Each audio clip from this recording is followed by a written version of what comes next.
All the talk is about Caleb Williams for USC, and he deserves it. There's a lot of talk about Drake May at UNC. I like him a lot as well. However, I would not be surprised if we had an Anthony Richardson type skyrocketing up of boards of J.J. McCarthy.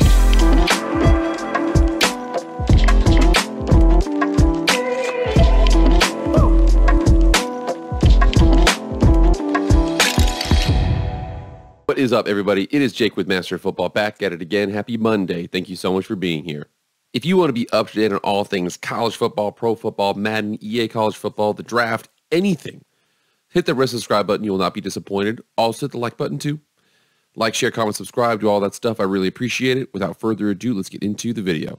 All right, guys, so we just got some spring football action. And again, I know for the most part, spring football is spring football. Everybody needs to temper expectations. What you're seeing is not exactly what you're going to get up this upcoming season.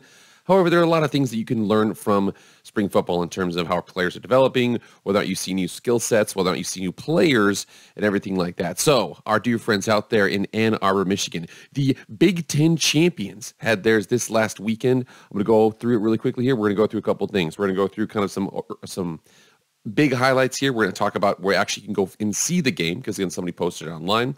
We're going to talk about some early reactions to that, the players I came away most impressed by, and then in addition to kind of what the next season is looking forward to for these guys. So, Michigan football, let's go. So if you want to come watch this game here, so Matthew Loves Ball, and again, I'm subscribed on there, and he's got this right here. The first half, Team Maize versus Team Blue. And again, it was a weird situation where it was both teams kind of actually drafted their players. So it was one team is going to draft, a player, another team's going to draft a player. And it kind of went like that. I was like, is this the first team offense versus first team defense? Not necessarily. But again, here's what we have here for this. So this is where you come and see it. You see here, this is the first half. And then you also can see on his channel that the second half is available there as well. And then here we are on fansided.com at gbmwolverine.com. We have right here from Chris Peterson, highlights, got reactions to the 2023 Michigan football spring game. And again, a lot of these I agree with here. He goes over a couple of the big items here. So for the first person here, who was the biggest winner, was a wide receiver by the name of Peyton O'Leary. He was really, really good. Like he said, he had 6 catches for 121 yards, had the game-winning 2-point conversion as well. And so he has a real possibility at starting. Do I think he's going to start? Not necessarily. Now, again, it depends on the direction the team wants to go. Like I said, the cool thing about Michigan right now is they are absolutely super, super deep across the board. Surprisingly deep at receiver right now, especially with the addition of Peyton O'Leary. So he's earned himself some time. How much? I don't know. We also talks about Marion Walker, who was a converted receiver over to DB. Basically, it was Peyton Leary had a good day, and the guy who Peyton Leary kept on beating had a bad day. But the thing I want to talk about right here was the pass rush. So Jalen Harrell and Josiah Stewart had great days there. He said he also liked Derek Moore. I feel like, and again, there's 2 defensive linemen I want to take advantage of here. Josiah Stewart was one of them, although technically Josiah Stewart's an edge player, but you know what I'm saying, a pass rush guy kind of a situation there. So up front on defense, definitely looking really, really good. J.J. McCarthy had said he let one get away. And again, it was it was about 45 degrees. It was 9-mile-an-hour wind. Nothing that these Michigan players haven't experienced before if they played for the Michigan Wolverines. But it's one of those things where he stepped up in the pocket. It kind of cleared everything, and he threw a really wobbly pass. He had a guy on an in-breaking route, absolutely wide open, just overthrew him for an interception. Was pretty sharp the rest of the day. He had one absolute rope from the left hash to the right sideline, a deep out. He's definitely got arm strength.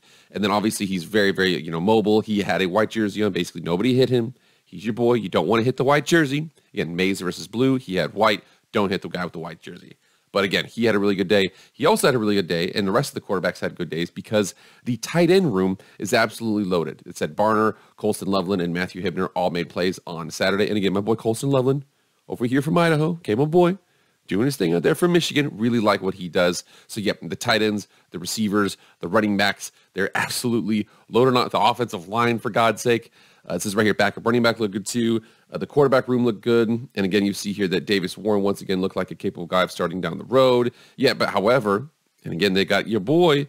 We come up here and see it, 5-star Jaden Davis, who I'm just telling you, man, Michigan looks like they're gearing up for a very, very impressive run. Now, I know they've got 2 consecutive CFP first-round losses. However, they are, one of them was to the eventual national champ. The other one was to TCU, who Did not win the national championship, but at the same time, I really like what Michigan is doing.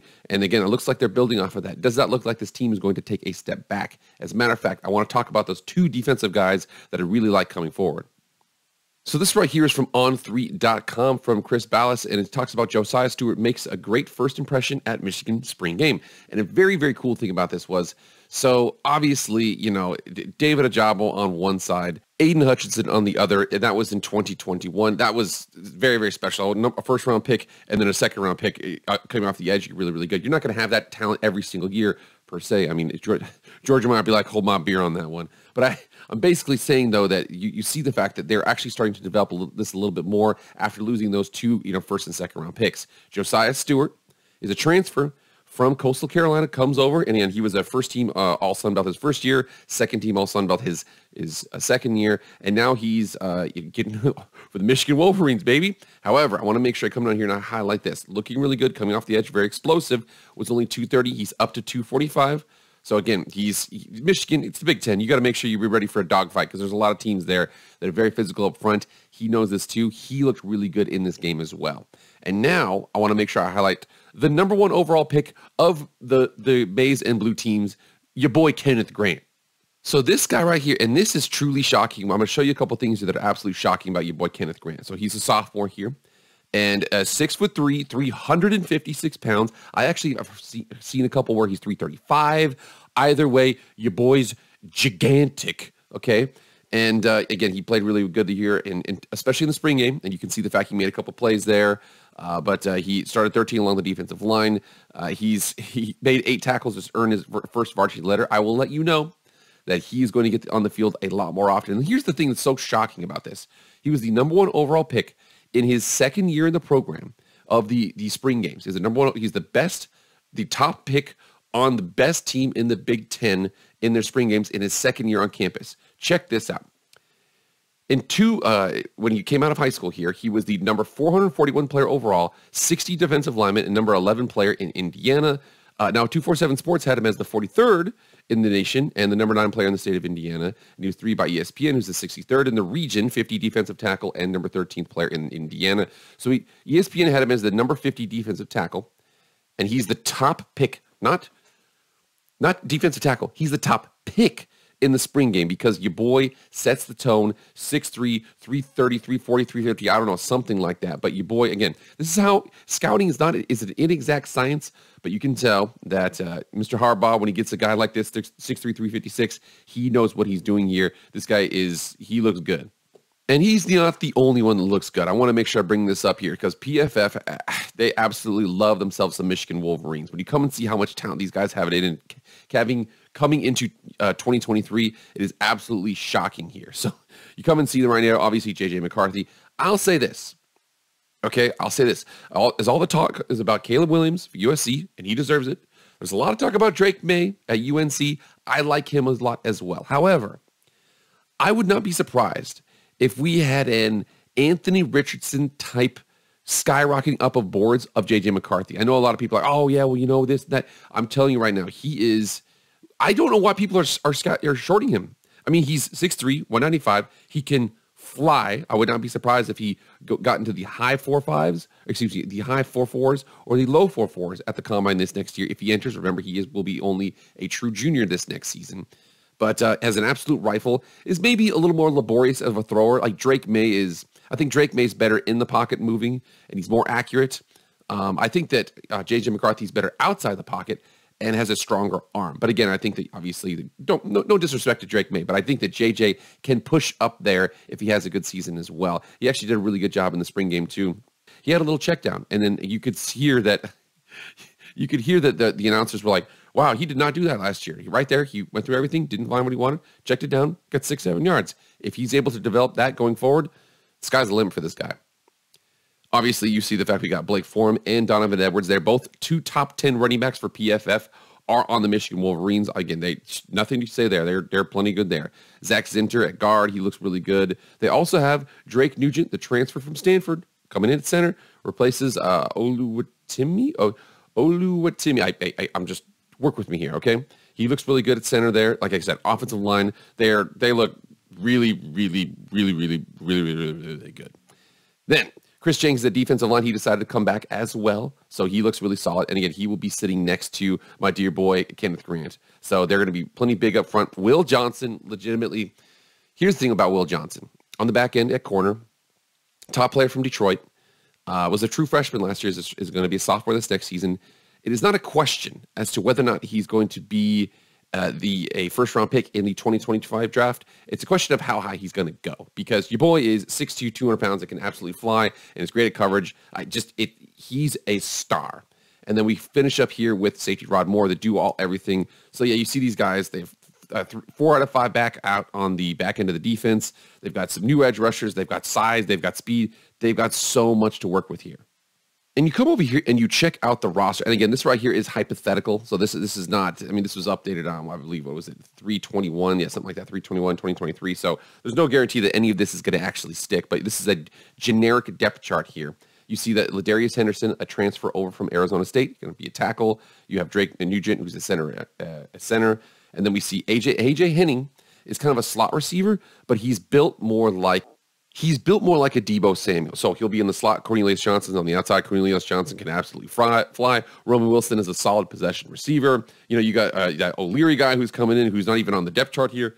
They look like they're really, really developing a good receiver core, because Michigan has always been good up at the front. You know, Harbaugh teams on the outside's maybe not as good. Again, good at tight end, but receiver, they're deep. Running back, they're deep. Offensive line, they're deep. Quarterback, they're deep. They're adding edge rushers. They're deep at defensive linemen. They're really deep in the secondary, and they're solid at linebacker. I don't see very many weaknesses on this team right now. And they're going to need the fact to not have very many weaknesses, because the schedule here, now again, the non-conference schedule, and I lament to say the fact they have no first of all, they have the easiest non-conference you've ever seen, okay? East Carolina, a solid team, don't get me wrong. UNLV had a better year than they've usually had, but they have a new coaching staff out there. Bowling Green, all at home, all in September, and then they enter Big Ten play on the 23rd of September. You see there, they have Rutgers at home. At Nebraska will be interesting. At Minnesota's tough. They're a tougher team you give them credit for. Indiana at home. At Michigan State, and again, that whole situation with the guy in the locker room, and then the tunnel, and this and that, and there's a lot of stuff to work through there. However, think about that. So that's on October 21st. Then you think about they have a week off, and they go to November's are going to be interesting for them. So they have the Big Ten West champ, Purdue. They have to play them again. They have at Penn State, an 11-win team. They have at Maryland, who had their best season in decades, maybe in at least a decade. And then they have Ohio State at home. So that is a really, really, really tough November. Now, remember here, Penn State last year, they boasted a really good run defense, blah, blah, blah. They played Michigan, gave it 400 yards. Gave 400 yards on the ground. So do I suspect that they're going to have any issues here? First of all, it's something that everybody knows about Jim Harbaugh. Whatever conference he's in, whatever he does, he creates the most physical team in it. You see the fact, 340-pound defensive tackles, they got great running backs, great offensive line. They're going to bludgeon teams to death.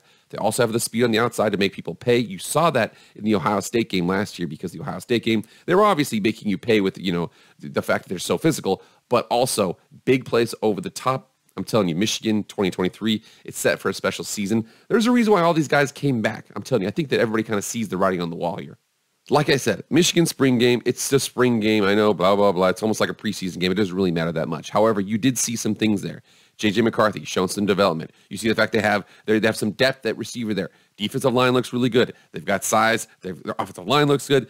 Everything looks good, okay? The question for this team is, can they break through? And again, I think the reason why everybody came back this last year, a lot of guys came back, decided not to go pro, decided to come back. I think they see something here that's pretty special. Now, I'm hoping that Harbaugh doesn't leave after this year, because he's got a really good special group of guys. I think he's going to stay. But if he was to leave, if a lot of these juniors and seniors all graduate and they all go to the NFL and he has to kind of reset, he does have your boy Jaden Davis, 4-star commit quarterback. He's got some things to work with there.